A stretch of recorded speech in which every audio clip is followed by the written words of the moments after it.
I think Lenny is their only bet. The liberals so adore Lenny Santa Santita image, the general motherhood speeches, whereas Mars has been reduced into a meme when Digong won. Kaso nga lang feeling ko ang pumipigil kay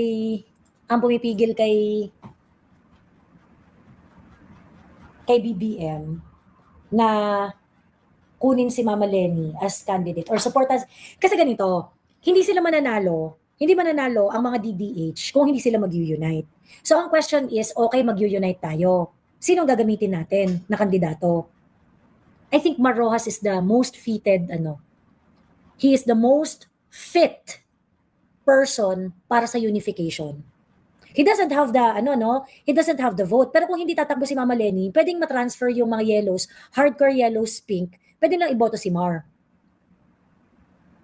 Pag nasuportado pa ni BBM, I think that's the best deal that the Marcos administration can do for the Unitae. Yun na yan. What if gulatin tayo ng Sara Lenny tandem? I doubt. Ano yan? Masyadong ano yan? Baka magulat pa tayo sa Duterte. 'Di ba? Di natin alam. Kasi kung ganyang gulatan lang rin naman ang gusto ni Sara, bakit hindi pa siya mag-Duterte? The legislation page, inokray si Risa kasi pinoflaunt nila ang heartfelt message daw ni Risa sa Spain with world leaders at may pabasbas pang nalalaman si Trillanes na sure Risa na sa 2028. Maraming magkaaway ngayon ng Pinks kasi may team Risa, may team Lenny. Yung iba kasi hindi nila matanggap si Risa kasi nga dahil doon sa insertions ni Risa. Anyway, ang chika mo din, Corbel. Feeling ko po scripted. Alam na natin ang susunod na kabanata. Hindi ako naniniwala sa mga chika ni Papang about Pero whether it is scripted or not, nai-implicate yung iba eh. Kasi hindi ako may kasalanan, pero iba ang may kasalanan. 'Di ba? Correct. So kung sakali na ma-absolve dito si Martin, it's going to be a problem of someone else's. So for example, yung sinasabi ni Martin na wala akong kasalanan dyan, Committee on Appropriations ang ang powerful dyan eh. Sila Saldico at saka yung ibang mga congressman, 100 sila doon. Ay putang ina nyo, labas kayong 100 congressman sa Committee on Appropriations. True. Diba? So, ayun, ngayon, yung isa pa sinasabi ni Martin na, wala naman yung corruption sa amin kasi nagle-legislate lang kami. Okay, fine. Sabihin na natin for some stroke of luck, talagang hindi ka na-convict dito. At ang corruption ay nasa executive. O, di punta tayo sa executive. Diba? Correct. As yung mga DPWH officials, diba, DBM, yun ang puntahan natin. So, it's not gonna end with Martin. Definitely, because Martin wanted to save himself, and he would probably will, with Boying Rimulya on his side. Although, may mga nagsasabi kasi fraternity brother yan si Martin at saka si, Boying Rimulya. So, may mga nagsasabi na baka pinaplano na yan kasi fraternity brother yan, yung dalawang yan.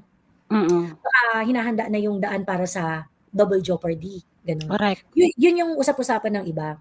Ganon. So, sige, ma-absolve ka, pero pag na-absolve ka, tangina, sisidi yung galit ng mga tao na, kailangan mayroong ulong pugot dito. 'Di ba? Kung hindi si Martin, someone else.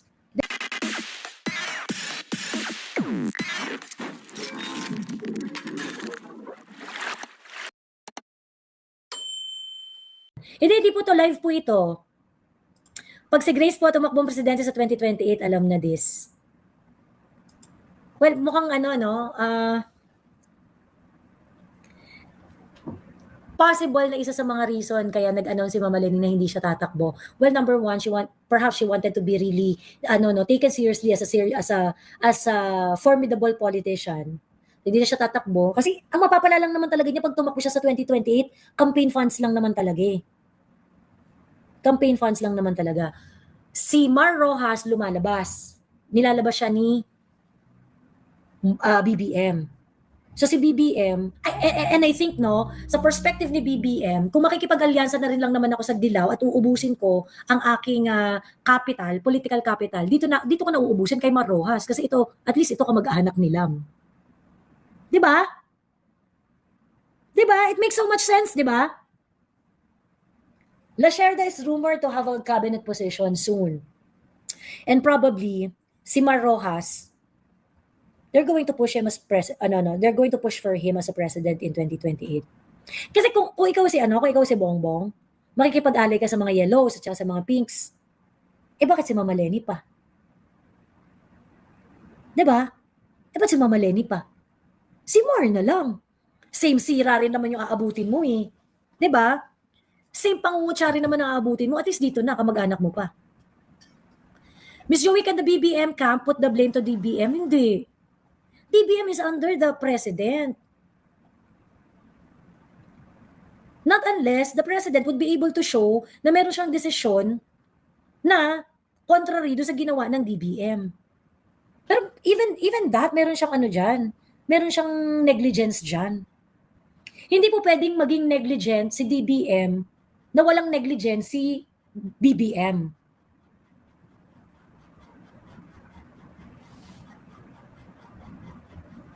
Ayun. Galit na galit si Misty Framel. Para umuusok yung tumbong niya sa galit. Ayan. Tayo dapat magdikta ng laro nila. Buyuhin natin si BBM, Boying Rimulya, na itulak sa bangin si Martin Romualdez. Gamitin natin yung forces ng comment natin sa social media. Oo. Ayaw pa naman ni MR na dududumihan ng image niya, kaya nga siya si the man that cannot be mentioned. The congressmen who are involved, na sinasabi ni Martin, wala akong kasalanan dito, wala akong kasalanan dito. So, ibig sabihin, pagdating dun sa budget, at yung mga katarantaduhan sa budget, yung mga insertion sa budget, kasi sabi ni Martin, wala siyang kasalanan dyan, kasi speaker lang naman daw siya. So ngayon, lahat ng humawak sa budget, kayo sa Committee on Appropriations, dapat kayo ang lahat ng may kasalanan dyan. Sino ba yung member ng Committee on Appropriations nung 19th Congress? Sabi niya, 100 congressman daw yun. So kayong 100 congressman, magpaliwanag kayo.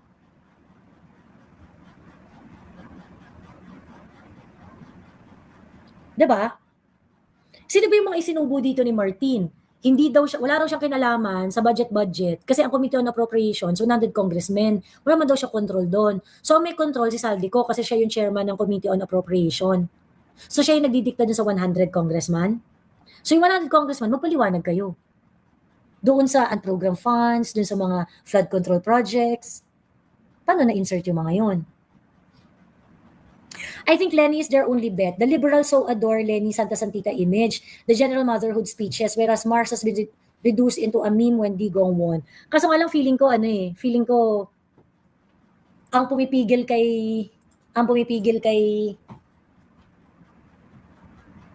BBM na kunin si Mama Lenny as candidate or support as, kasi ganito, hindi mananalo ang mga DDH kung hindi sila mag-unite. So ang question is, okay, mag-unite tayo. Sinong gagamitin natin na kandidato? I think Mar Rojas is the most fitted, he is the most fit person para sa unification.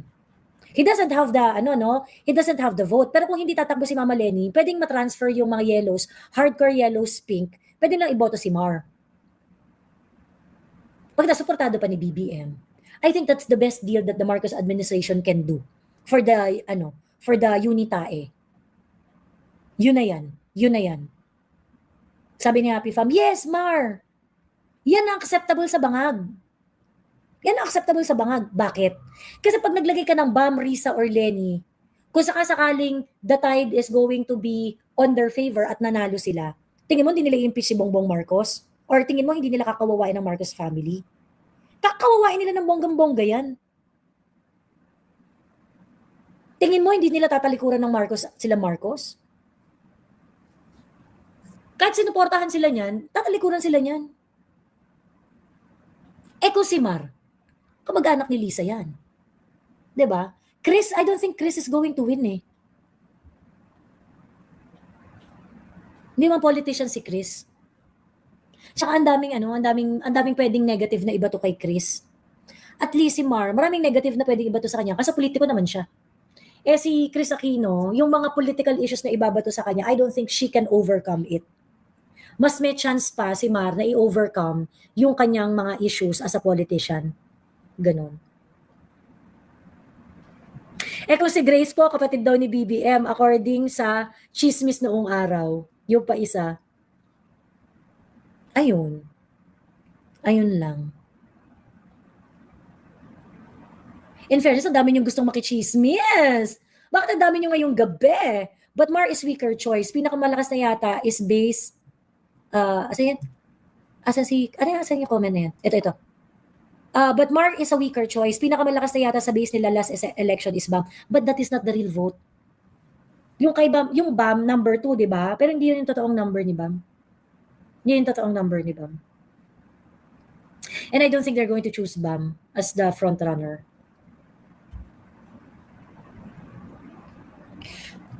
I'm looking at this sa perspective ng ng Malacanang ha. Kung ako si Malacanang, sino yung pinaka the best na kukunin ko na kandidato ko? Kasi si Mar, hindi niya pahihirapan si Lisa at si Bongbong pag naging presidente si Mar. Pero kapag ang naging presidente ay hindi si Mar at ibang yellow at saka pinks, hindi mo mabubura yung pagka-anti-Marcos ng mga yan. Gaganti yan. Or at least pahihirapan nila mga Marcoses. Hindi nila bibigyan ng perks. Pero si Mar, pwede niyang bigyan ng perks ang mga Marcoses.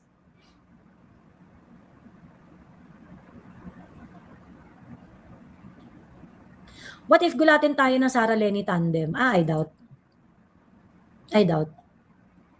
Ano yan? Masyadong ano yan? Baka magulat pa tayo sa Duterte. 'Di ba? Di natin alam.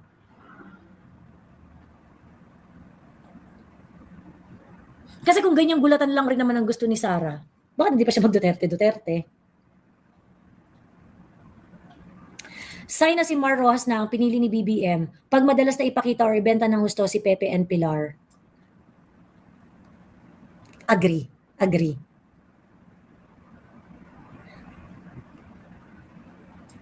Miss Joey, what is it for BAM or RISA para ilaglag si BBM? To consolidate their support base.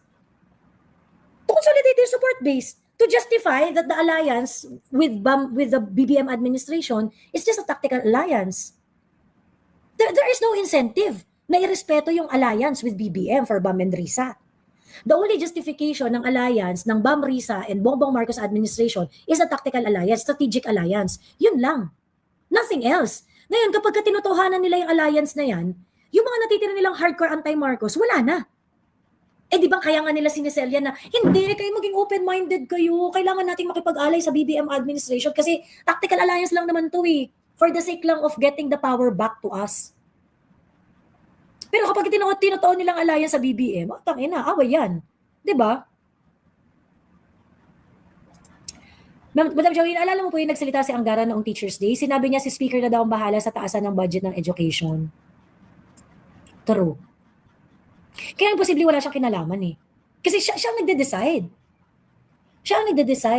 Ngayon, ang nakakatakot dyan, nag-file sila ng kaso, no? Naglagay ba sila doon ng sapat na ebidensya na ang budget is highly influenced by Martin Romualdez? Kasi pag walang ebidensya, yung kaso sa ombudsman, that the budget is highly influenced by Martin Romualdez, mag-fail yan. Mag-fail yung kaso sa Sandigan Bayan.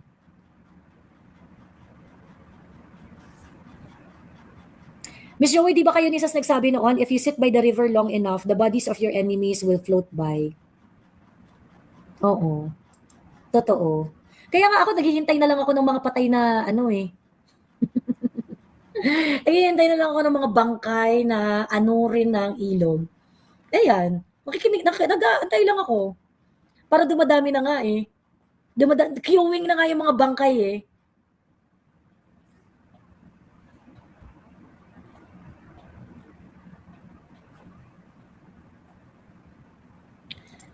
The Lenny Nation page, inokray si Risa kasi pinoflaunt nila ang heartfelt message daw ni Risa sa Spain with world leaders at may pabasbas pang nalalaman si Trillanes na sure Risa na sa 2028. Maraming magkaaway ngayon ng Pinks kasi may team Risa, may team Lenny. Yung iba kasi hindi nila matanggap si Risa kasi nga dahil sa insertions ni Risa. Ayun. Ayan. So anyway kayo, what do you think about this statement of Martin Romualdez? What are your reaction to the drama of Martin and Boying? Ayan. Ang dami advertisement, sobrang 10 na. Sabi ni, manood po kayo ng advertisement para naman ako ay magkaroon ng Shoutout po pala from Kuwait, sabi ni Jenny Payales. Tamon Ang and Remulla yan. Ayan, ito na yung link. Sa mga gusto ng link. Ayan. Tara na, akyat na kayo. Kung hindi kayo aakyat, ano na tayo, mag-e-end live tayo. Kasi mag-ano ko, ang tawag dito, gising tayo ng maaga for the coverage na. Kasi 10 a.m. yung sa impeachment ni Inday eh. Ganyan. And bago mag-start ng impeachment ni Inday, I am going to discuss why COA is compromised. Ayun. Kasi COA is really, really compromised. Ayan. Hello, Tinkerbell. Hello, Miss Joey. I miss you so much. You miss me so much. Yes. And okay lang na namiss kita kasi gumanda ka naman lalo. Ang ganda ng skin mo today. Very blooming. Nasa ilaw din yan, be. Hindi sa ilaw talaga, madam. Maganda Ano talaga. yun eh, skincare ni Pao. Yun yung ginagamit ko. Oo. Bibenta na yan. Tulog. Kulang ako sa tulog, as in. So, Ayun. lagay na yan? Ang lakas maka-ring light, no? Ang lakas maka-ring light. Correct. Ayun. Kulang ka pa sa tulog sa lagay na yan, madam? Yes, kulang pa ako sa tulog nito. Hala, good luck talaga kapag kumpleto ka na sa tulog. Yun I yung know. ring light na talaga. Oo, pa-ring light na talaga tayo. Ngayon, gumaglass skin pa lang eh. Konting kembot na ring light. True. At saka may Ay. natural blush on ikaw. Talaga ba? Ay, hindi, ano lang yan kasi Oo. medyo, nga, namumula nga. Oo, medyo, yeah, totoo yan, yung pamula-mula niya. Ganon. Dahil Pero, yan sa hindi ko mawala rejuvenating naman. effect. Yes, the rejuve effect. Ayun. Tapos pagka ganyan mo nga, ayan, ano talaga siya? Ayan, diba? True. Natural blush. Diba? Legit ka freshness. Legit ka freshness. Ayan. Anyway, anong chika mo, Tinkerbell? Feeling ko po scripted. Alam na natin ang susunod na kabanata. Hindi ako naniniwala sa mga chika ni Papang about ano. Pero whether it is scripted or not, nai-implicate yung iba eh. Kasi hindi ako may kasalanan, pero iba ang may kasalanan. 'Di ba? Correct. So kung sakali na ma-absolve si kung sakali ma-absolve dito si Martin, it's going to be a problem of someone else's. So for example, yung sinasabi ni Martin na wala akong kasalanan dyan, Committee on Appropriations ang powerful dyan eh. Sila Saldico at saka yung ibang mga congressman, 100 sila doon. Ay putang ina nyo, labas kayong 100 congressman sa Committee on Appropriations. True. Diba? So, ayun, ngayon, yung isa pa sinasabi ni Martin na, wala naman yung corruption sa amin kasi nagle-legislate lang kami. Okay, fine. Sabihin na natin for some stroke of luck, talagang hindi ka na-convict dito. At ang corruption ay nasa executive. Di punta tayo sa executive. Diba? Correct. As yung mga DPWH officials, diba, DBM, yun ang puntahan natin. So, it's not gonna end with Martin. Definitely, because Martin wanted to save himself, and he would probably will, with Boying Rimulya on his side. Although, may mga nagsasabi kasi fraternity brother yan si Martin at saka si, Boying Rimulya. So, may mga nagsasabi na baka pinaplano na yan kasi fraternity brother yan, yan dalawang yan. Baka hinahanda na yung daan para sa double jeopardy. Ganon. Correct. Yun yung usap-usapan ng iba. Ganon. So, sige, ma-absolve ka, pero pag na-absolve ka, tangina, sisidi yung galit ng mga tao na, kailangan mayroong ulong pugot dito. 'Di ba? Kung hindi si Martin, someone else. 'Di ba? Ayun. Kasi parang napansin ko na din po, yung tactic nila is parang, kumbaga sana, inuulo-ulo tayo. Kunwari may progress, pero biglang magsustall. For example, si Senator Bong Revilla, may recent na na-publish na news na parang the evidence are not leading to him daw. After siyang mahuli, makulong, full media coverage and everything, tas ang ending pala is parang ganun nga, wala siyang kasalanan kuno. Tas ito ngayon, meron na naman, nahuli na daw si Saldico. Pero wala naman daw. Tas ito si Martin ulit, parang niloloko lang tayo nila BP. Huking ina. Ganun, yun lang yung yung parang theory ko about the league. Parang they're keeping us distracted, pero tuloy pa rin ang behind the yes, Sarsuela. Correct. Diba? Tuloy lang tayo, guys. If kunwari ma-absolve si Martin.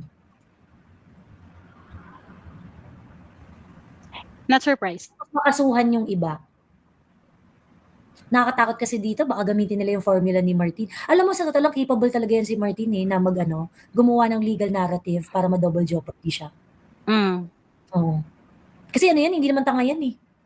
Hindi yan naglabas ng statement ngayon. Feeling ko ang tawag dito, etong si Martin, tingin ko matagal na rin siyang nag-isip ng exit plan eh. Kung ginagawa pa lang yan yung 2023 budget, 2024, 2025, may exit plan yan in cases like this, ganun.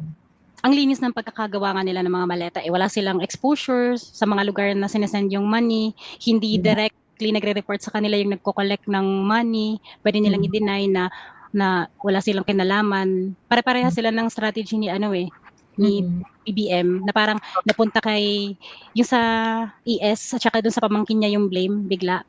So parang wala tayong habol kasi pwede naman nating isipin na walang kinalaman dito sa Kasi BBM. nakakataka, no? Ang nakakataka doon ng Tinkerbell. Di ba pinin nila kay ES Bersamin at saka Adrian True. Bersamin yung pero si ES Bersamin at saka si Adrian Bersamin hindi rin pumuputak.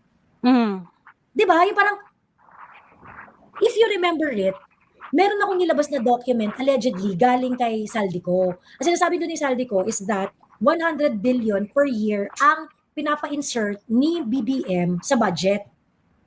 Sabi ni Saldico. Okay? At both yon, alam yon ni House Speaker Martin at saka ni BBM. At alam yon ni Martin Romualdez, yung inuutos na yun ni BBM. Marami nagsasabi, parang weird naman kasi parang bakit hindi pa si BBM yung mag-insert mismo, ganyan. Well, syempre, si BBM, bakit niya gagawin yun? Diba? Hindi gagawin obvious yung insertion. Ayan. Sabi nila bakit daw hindi na lang sinali sa NED. Hindi pwede siyang isali sa NED. Sa NEP pala. Kasi dadaan yun sa plenary. Correct. At tsaka traceable na kay Bongbong, diba? Correct. Kasi ang ginagamit na term pa ni Romualdez daw, allegedly, kapag nag-uutos kay Saldico na mag-deposit is utos ng hari. He did not specify or did not use the term president or drop his name, hari. Kasi pwede nila i-deny. Ang galing nila. Hindi sila mga bobo, guys. Matatalino sila. Nagbobobobohan lang yan para makalusot. Correct. Ayan. Ayun. So anyway, dito na si Dare to Ask. Ayan. Yay. Sige po, dito lang ako sa backstage. Thank you so much. Thank you, Tinkerbell. Maraming salamat. Hello, Dare. Limited ba ang oras mo, Dare? Yeah, I think so. Hindi ko alam. Depende sa mga, paligid-paligid. Oo. Pero I hope you can, parang, kasi pinag-uusapan namin yung ni Martin Romualdez yung, ang tawag dito, press release ni Martin Romualdez dahil nakasuhan na nga siya sa Sandigan Bayan. Yeah. And then, well, of course, marami siyang nilalaglag, marami siyang tinuturo. It looks like something that, itong ginagawa ngayon ni Martin, it looks like something na parang wish nila na mangyari in order to complete an exit plan. Kasi nga, capable for double jeopardy, capable for for a narrative ng double jeopardy dito si Martin para, syempre, para ma-absorb, hindi na siya managot. Hindi na siya makasuhan. Hindi Sara ng president. Ganun. Yeah, of course, sabi nga ng isa sa principles, sa isa sa mga 7 habits of highly effective people, it's a different one pala. It's begin with the end in mind. So it can be like a positive or negative, diba? So when you do something, syempre hindi mo naman sila pwedeng, alam mo yun, parang maliitin yung mga yan, diba? I mean, 3 years, hindi mo pwedeng maliitin yan sila, diba? Anyway, hello pala muna sa everyone, sa lahat.